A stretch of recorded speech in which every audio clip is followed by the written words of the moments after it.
మహిళల ఆరోగ్యం, గౌరవం, విద్యకు ప్రాధాన్యమిస్తూ కేరళం ప్రభుత్వం కీలక నిర్ణయాల దిశగా అడుగులు వేస్తోంది. ముఖ్యంగా పాఠశాల విద్యార్థుల కోసం నెలకు 3 రోజుల వరకు ఋతుక్రమ సెలవులను ఇవ్వాలని ప్రతిపాదించడం దేశవ్యాప్తంగా చర్చనీయాంశంగా మారింది. అంతేకాదు ఉద్యోగినులు, చిన్నారులు, అనాథ పిల్లల సంక్షేమం కోసం కూడా పలు కొత్త కార్యక్రమాలను ప్రభుత్వం ప్రకటించింది.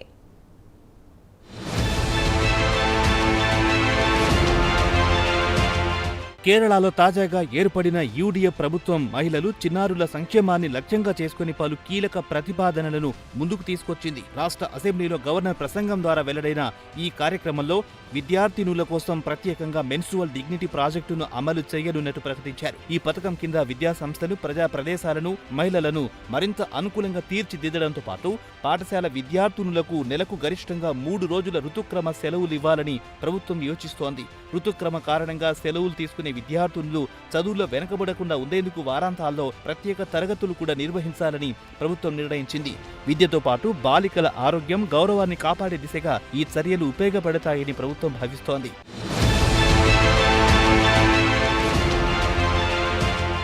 మరోవైపు ఉద్యోగినుల కోసం కూడా కీలక నిర్ణయాలు ప్రకటించారు. 50 మందికి పైగా ఉద్యోగులు పనిచేసే ప్రభుత్వ కార్యాలయాలు, పరిశ్రమలు, ఐటీ పార్కులు, ఇతర సంస్థల్లో నాణ్యమైన డే కేర్ సెంటర్లు, క్రెచ్లు ఏర్పాటు చేసేలా చర్యలు తీసుకోనున్నారు. ప్రసూతి ప్రయోజనాల చట్టం కింద చైల్డ్ కేర్ నిబంధనలు అమలు చేయాలని ప్రభుత్వం నిర్ణయించింది.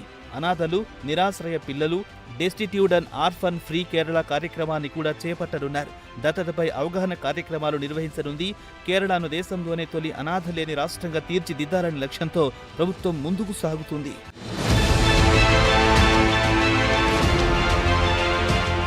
అదేవిధంగా మహిళలకు సమాన వేతనం కల్పించడం, ప్రధాన పట్టణాల్లో ప్రజా మరుగుదొడ్ల సౌకర్యాలను పెంచడం, అసంఘటిత రంగంలో పనిచేసే మహిళలకు 6 నెలల ప్రసూతి సెలవులు కల్పించడం వంటి చర్యలను కూడా ప్రభుత్వం ప్రకటించింది. మహిళలకు శానిటరీ నాప్కిన్లు, పాదరక్షకుల వంటి అవసరమైన వస్తువులు అందుబాటులో ఉండేలా ప్రత్యేక చర్యలు తీసుకుంటున్నామని వెల్లడించింది.